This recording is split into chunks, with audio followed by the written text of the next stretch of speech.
we can apply big data. Areas we can apply big data is application of big data analytics. And we say big data can be applied in business. The area of business where we can apply the big data is in the customer relationship management, the CRM, the marketing automation, the supply chain optimization, the mitigation, and risk management aspect of business. In the area of the customer relationship management, you collect customer data. You will be having interaction with your customers. This will improve your product services, which will lead to customer satisfaction. Then in the area of marketing automation, it help you to automate your marketing activities. Then support optimization by reducing costs and improving your logistics in business organization. Then it will help in taking fraud, financial fraud, and other types of fraud that may be happening in the organization. So you can use data to take this. The risk management. Because of the large data you have, it helps you in risk management.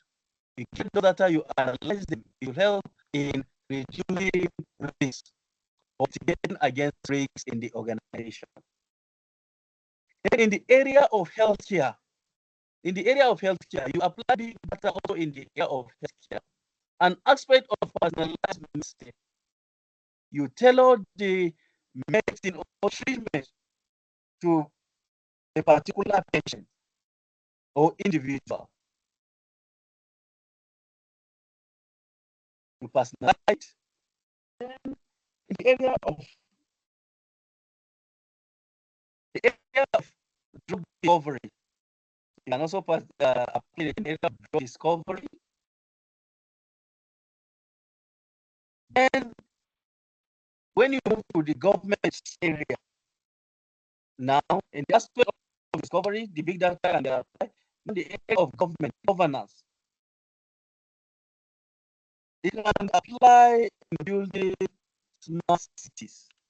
Big data apply by government in building smart cities. Law enforcement agents, the government can apply the big data in the aspect of law enforcement, being able to track criminals using big data. National security, it can also be applied by government in the aspect of national security to protect the nation against both external and internal threats. The public health can apply this big data in the aspect of public health to manage outbreaks of diseases and other challenges, and also to provide vaccines, treatment, and the rest using big data. And in the area of it will be applied at the aspect of climate modeling. Big data and used in the aspect of climate modeling. It can be used to analyze and also project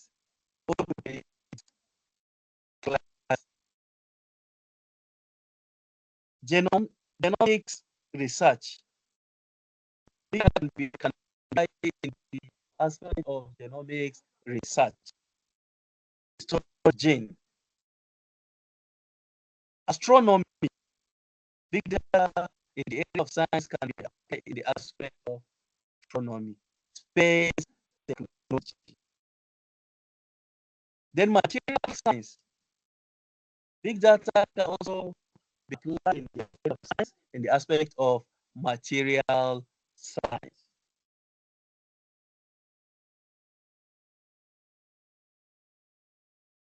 Is that clear?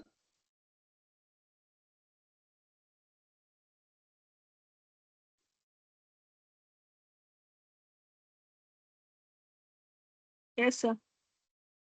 Oh, that's good. So now, the next thing is the benefits. Benefits using of data mining and analytics. So what is benefit and uses of data mining and analytics? One benefit is uncovering valuable insight. When you get the data, when you analyze them, you get an insight. So it will give you valuable insight. That is one of the benefits. You provide you with valuable insights. Two, improving decision making. One of the benefits of data is improve decision making. And enhance security. It enhance security. Big data enhance security. Then for the fourth one is driving business growth. It provides you with information if for decision making. Then that will result to business growth.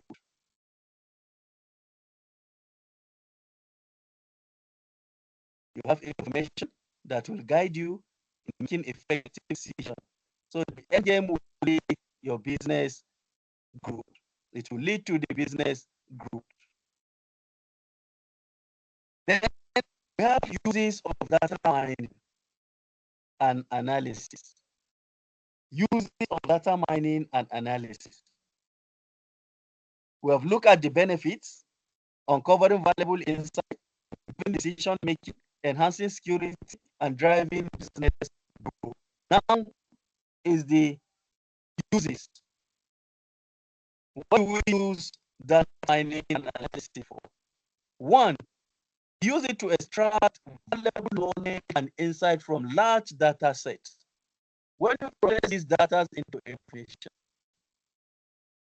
so you use it to get knowledge. And then insights, the information you drive it to provide you with insight. So extract valuable knowledge and insights from that data set is one of the uses of data mining. Then number two, it can be used for prediction. If you look at the trends, if you look at the trend, you can make prediction. So you can use data mining and analysis for prediction. You look at the pattern at which the events occur, or at which the events are occurring.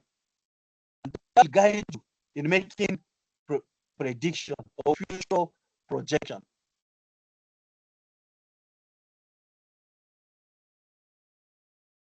Then fraud detection. The data mining can help, can be used in the area of detection. Look, if you go through the data, analyze it, if there is any fraud taking place, because of the records that is being recorded, you will be able to detect or trace any fraud or any fraudulent activity that may be going on in the organization. It is used in the area of implementation and market analysis. Use data mining to your customer and to also categorize the market.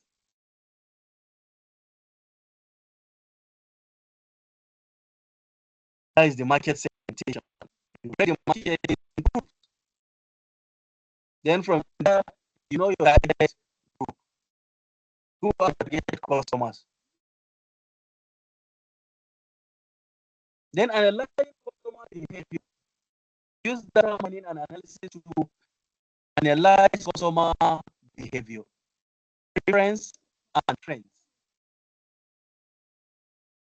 So through the data mining and analysis, you will be able to know how customers behave. You'll be able to know if the prices increase, how does the customer behave? Or if the prices reduce, how did the customers behave? If there is change in the taste or fashion of the product, how does the customers behave to that? And you even know the season and time of the customer's behavior, depending on the type of product or service the organization provides.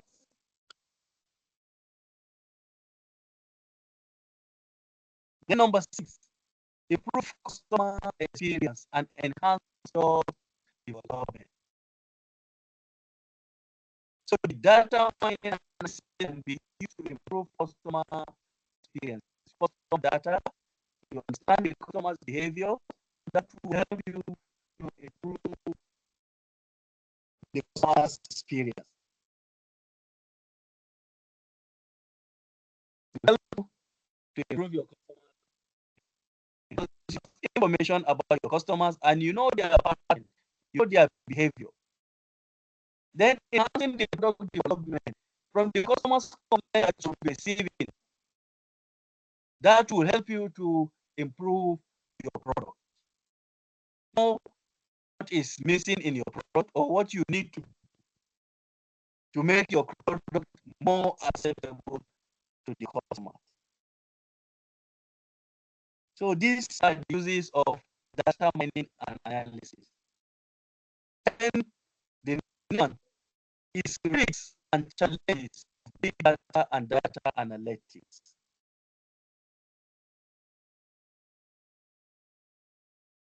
Risks, challenges, big data and data analytics. One of the challenges is data quality. Data quality is one of the challenges. Ensuring accuracy and reliability of the data. If the data collected is not of quality, the information will not be accurate. And the decision that will be made based on that information will be a wrong decision because you are acting on inaccurate information. So right from the point of collecting the data quality is very important. It has to be accurate and reliable. It has to come from a trusted source. And 2, data security and privacy. Data security and privacy. That is another challenge because you have to protect sensitive data. The data you collected from people, you have to protect those data. You collect those data for a purpose, and those data should only be used for the purpose it is being collected for. So there is challenge of protecting the sensitive data from unauthorized access.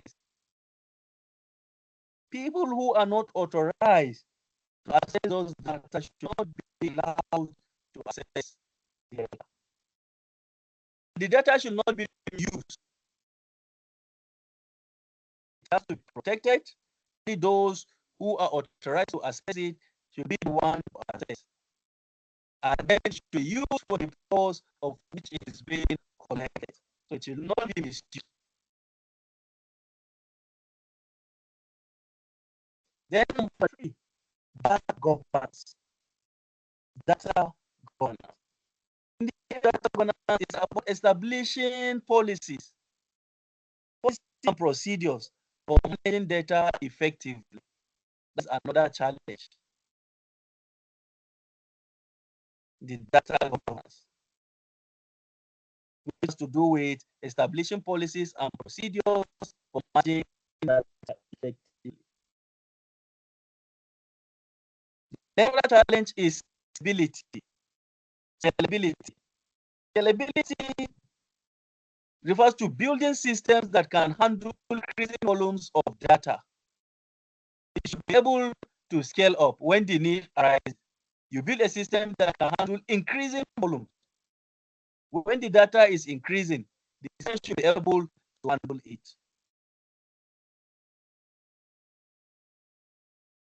The next one is skills gap. Skills gap. Finding and attending qualified data scientists and analysts. That is another challenge. Skill gap.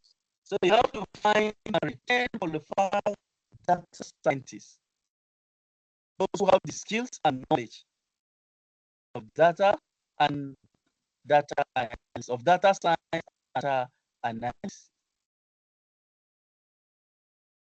Then data silos. Data silos. That's being involved in different departments on systems, making it difficult to get a complete view of the organization. Now it's all about storage. Data silos, keeping the data at different departments. It is a challenge.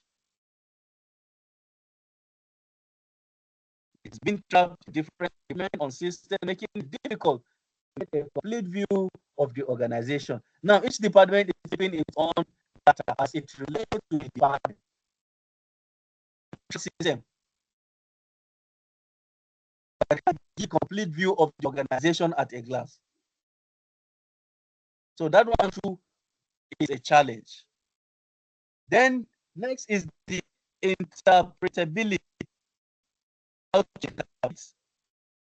This complex data, the interpretability, making sense of complex and explaining their predictions. When you collect the data, you run it, you process it by running analysis, getting information, then how you interpret it. The interpretation, you have to interpret it right. If wrong interpretation is given, then definitely wrong decision will be made.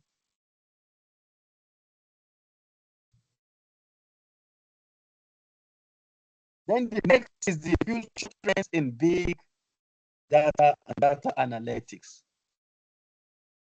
Future trends in big data and data analytics. One, edge computing.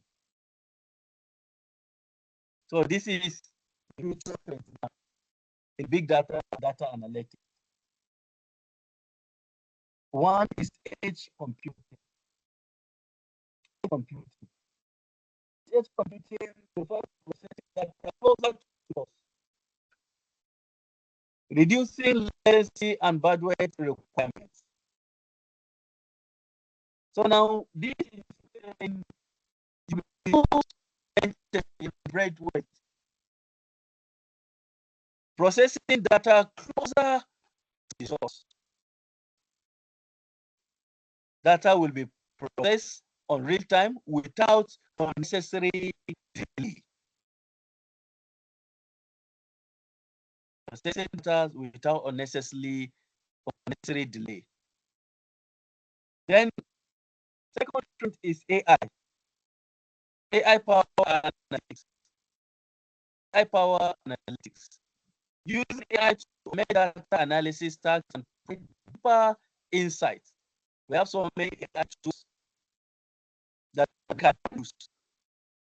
So some of these AI tools, you can automate them and use them for data analysis. And it will give you a deeper insight. It will create the analysis. Some will even provide solutions to certain problems. If the application. If it on certain problems, it will attempt to solve that problem. Data fabric, a unified data architecture that provide consistent access and management across distributed data environment. Data fabric. Data fabric refers to a unified data architecture, a unified, centralized, a unified data architecture that provides consistent access and management across distributed data environment. The next reason is the cybersecurity analysis. The cybersecurity analysis using data to detect and prevent cyber threats. That is the cybersecurity. Using data to detect where there is threat and then to prevent such threats. Then quantum computing. Next is the quantum computing. Potentially revolutionizing data analytics by enabling faster and more complex calculations. This is what quantum computing is of. Finding out complex calculations. Complex calculations.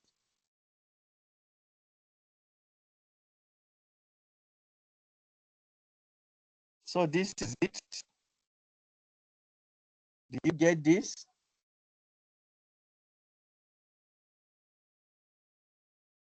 A question?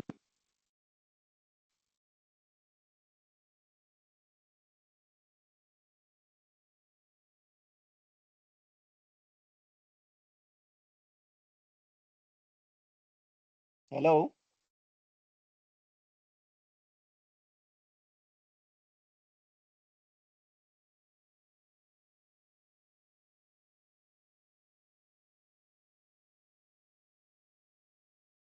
Is there any question?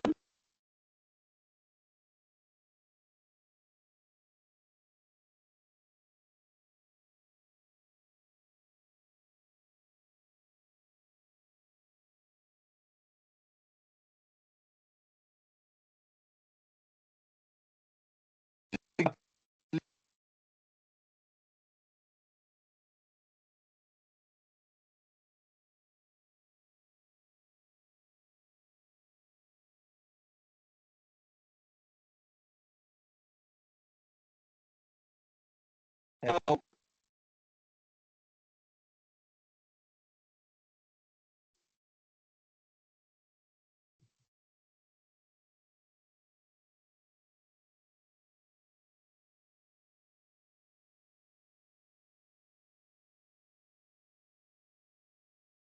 This is the end of the and purpose of management accounting.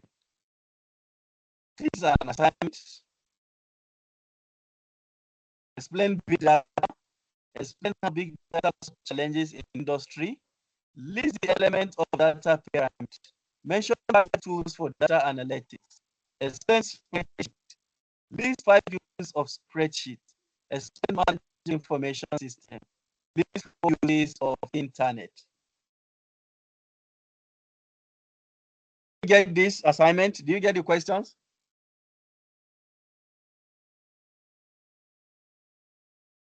Yes, sir. Okay, what about explanation?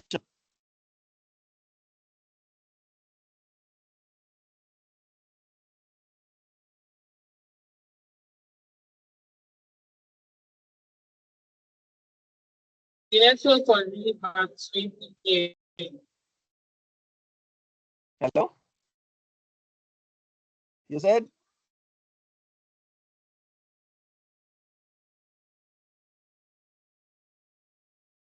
I said that the signal is really bad, sir. Network is really bad. Wow, sorry about that.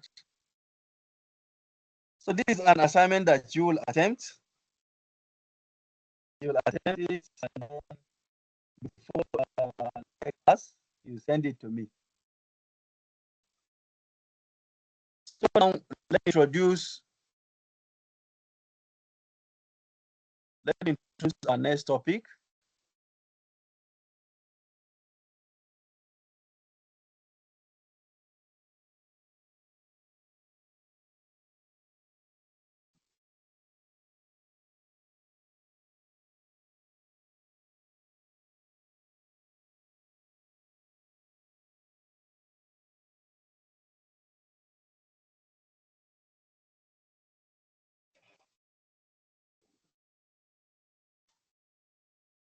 Okay, can you hear me now? I'd like to introduce our new topic.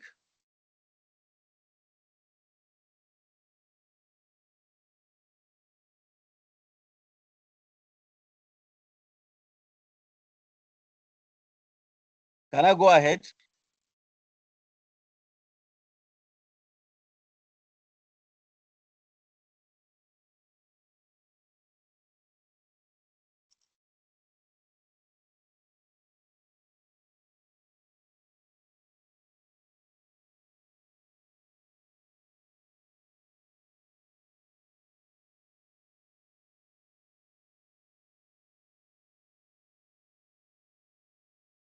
Come on, let me see.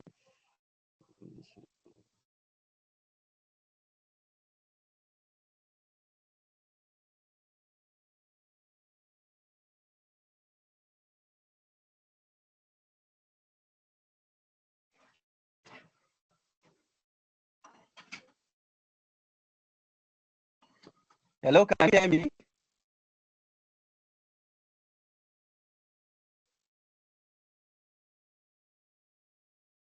Yes, sir. Yes, we can hear Okay. you. Oh, okay. Thank you. Let me introduce our new topic. This is the new topic: cost classification, quantification, and segregation. Cost classification, quantification, segregation, and estimation. That is what we'll be looking at next. So to understand cost, it is important you understand organization. So now we are going to look at types of organization. One classification of organization is used for the purpose of learning about cost.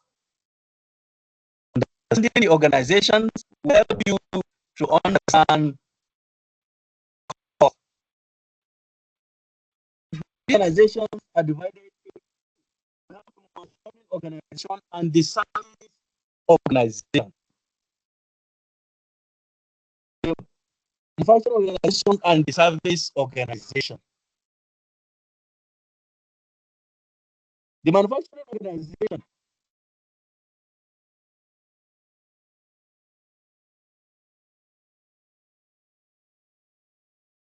and the service organization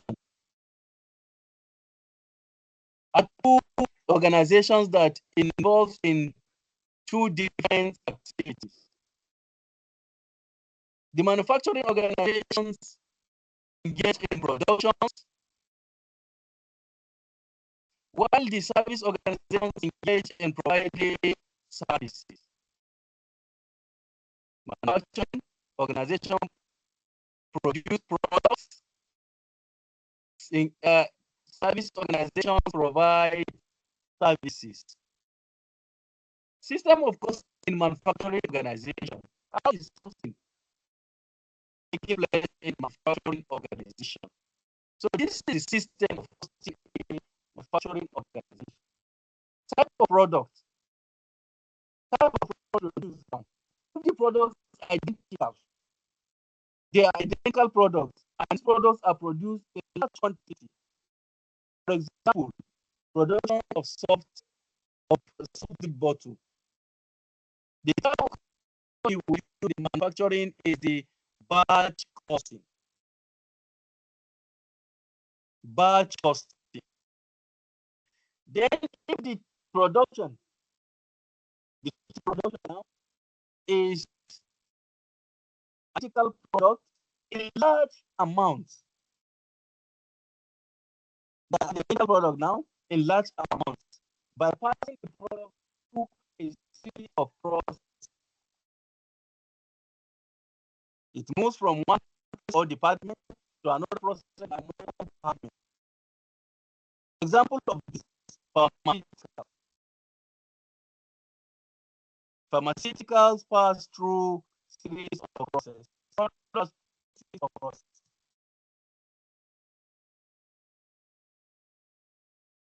The testing, manufacturing, packaging, the process. The same thing with painting.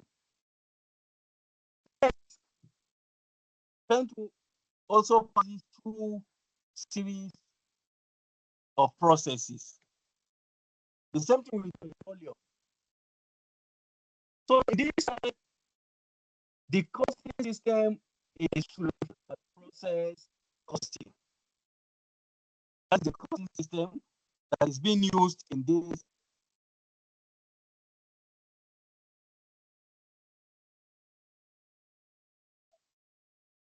You use process costing. Then every product in large number, but now the identical products in large numbers, but for customers. Example, aircraft. And this aircraft with very internal fits and external parenting. Once it is commanded, you use job costing. You use job costing. Another example is on-brand food for supermarkets. On-brand food for supermarkets. The type of cost used is job costing. When we go into the practical proper, you will see. So this is just a foundation for you to know it before you get to the practical aspect. So you have batch costing, process costing, and job costing.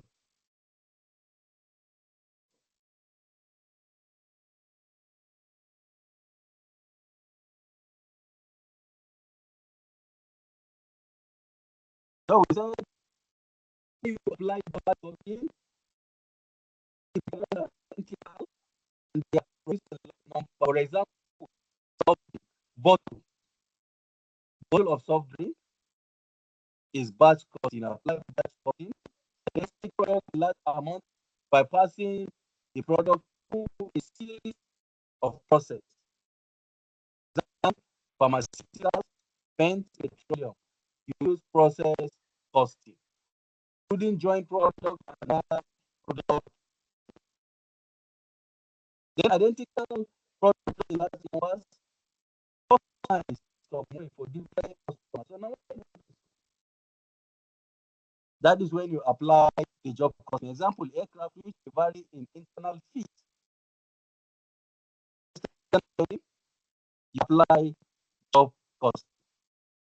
On brand food for supermarket, you apply job cost.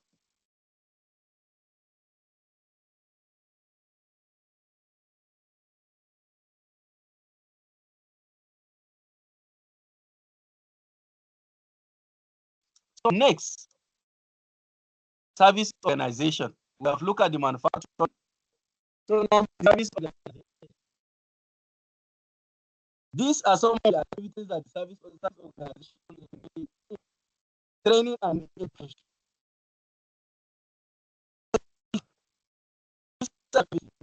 If you go to places like this, the product you receive are intangible. They provide services and you pay for these services. So training and education, healthcare, travel and tourism, financial services, entertainment. So all these are services. All the manufacturing organization where you can see, touch, and feel the product they produce. In the service organization, you can feel touch the services provided, but you can feel it. Are we together?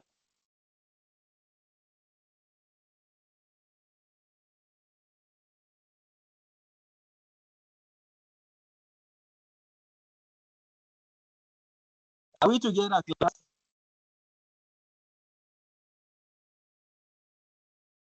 Is anyone with me?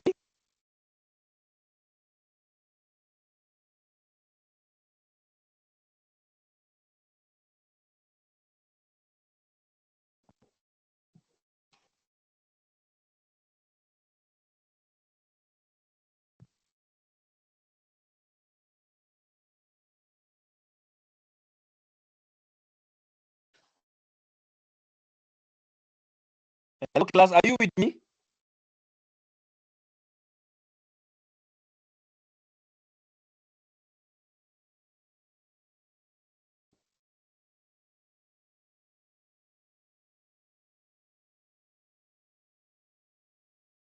Then cost objective. Cost object. Cost object. Do you understand what cost object is? What is cost object? Is for which a separate measure of cost is needed.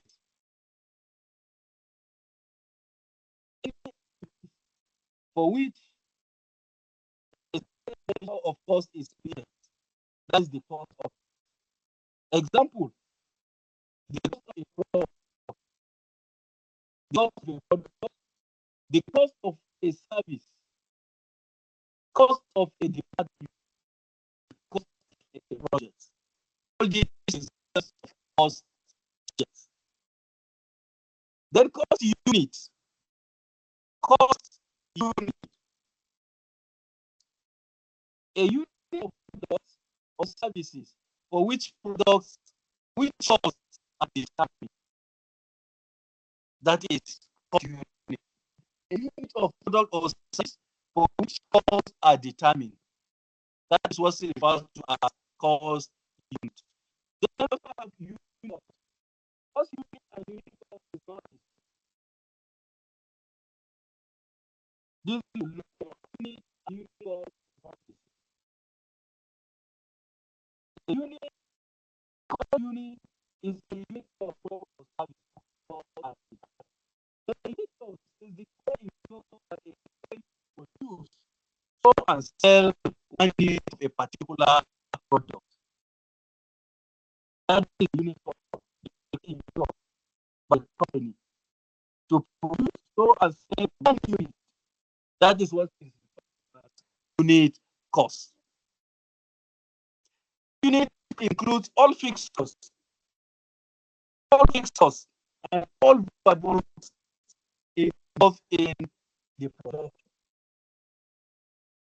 All fixed costs and all variable costs involved in the production are unit costs.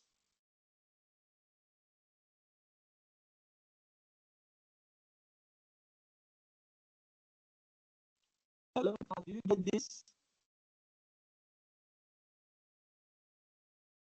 Then example object and cost units.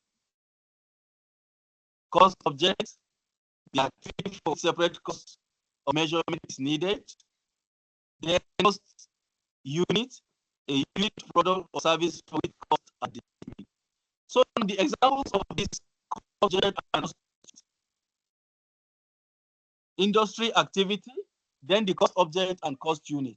This one is we have the industry. Let's see what type of industry or activities. For example, in the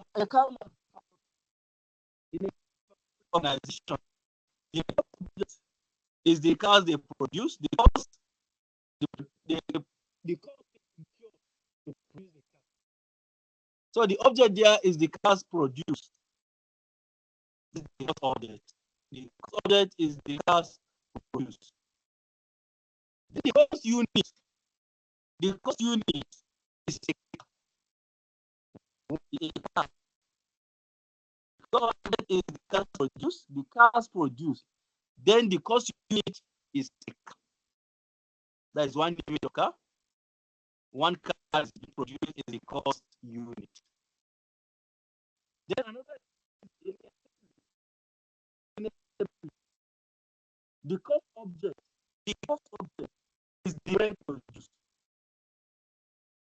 The bread that is being produced is the cost object. Then the cost unit is a batch of bread items. That's a bread. The bread is the cost unit. Still works. Cost object is the steel produced. The steel produced is the cost object. Then the steel is cost unit. Ton of steel is cost unit. Then in a manufacturing organization or company, the object is the carpet produced. The carpet produced is the cost object. Then the cost meter of carpet, square meter of carpet is the unit. Then another example, the cost object is the cost of teaching. That's the cost object. The cost of teaching is the cost object. Then the cost unit is the cost per student. The cost unit is the cost per student.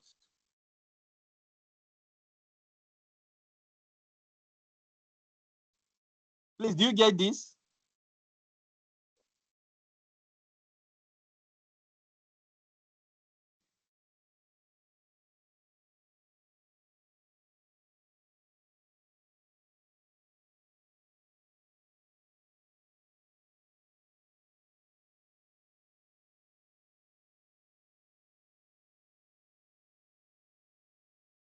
Hello?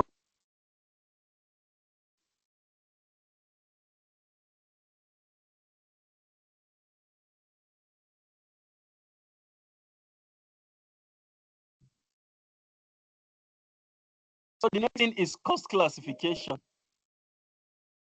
Cost classification.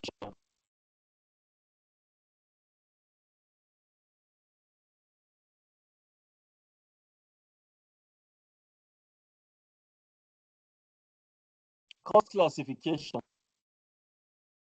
Cost can be classified in a number of ways.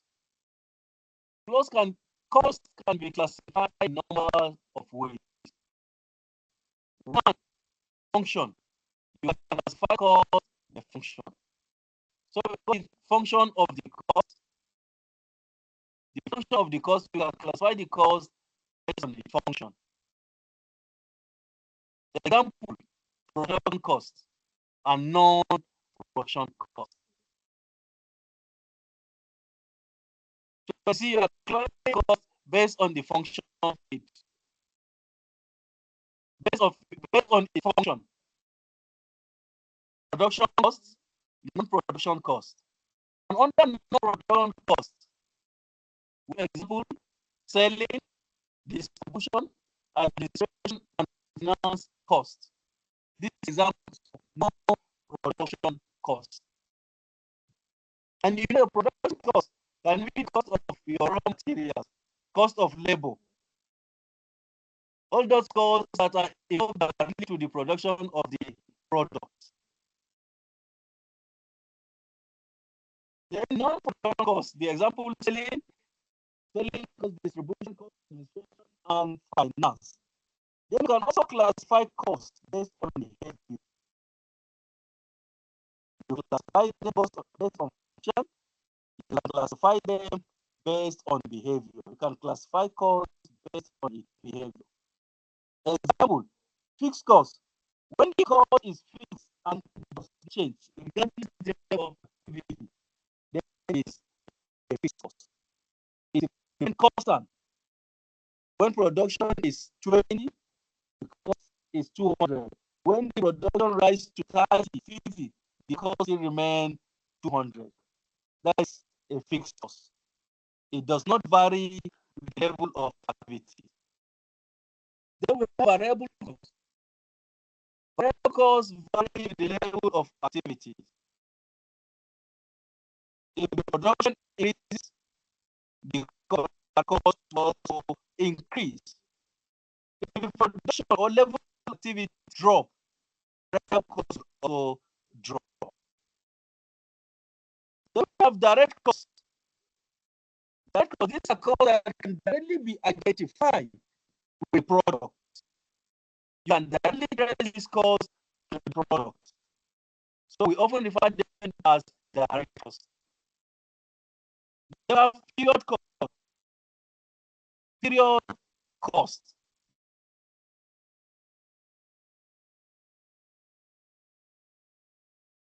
And these are costs based on periods.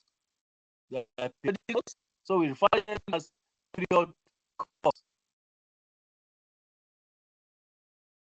Then cost classification by elements. Cost classification by elements. You classify costs by elements. Example, material cost, labor cost, overheads. So these are costs by elements.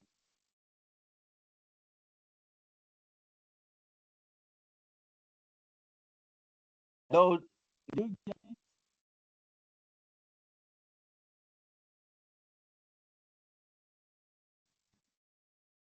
hello, can you read this?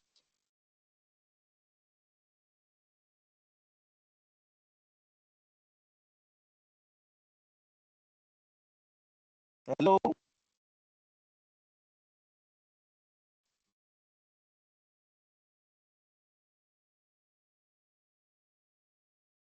So this is what we'll be looking at in our next class. We have rounded up the nature and purpose of management. So this one is just an introduction to cost classification, notification, segregation, and estimation. So now we'll just look at cost classification. We will continue with the quantification, segregation, and estimation in the next class. So any question, any concern, any observation?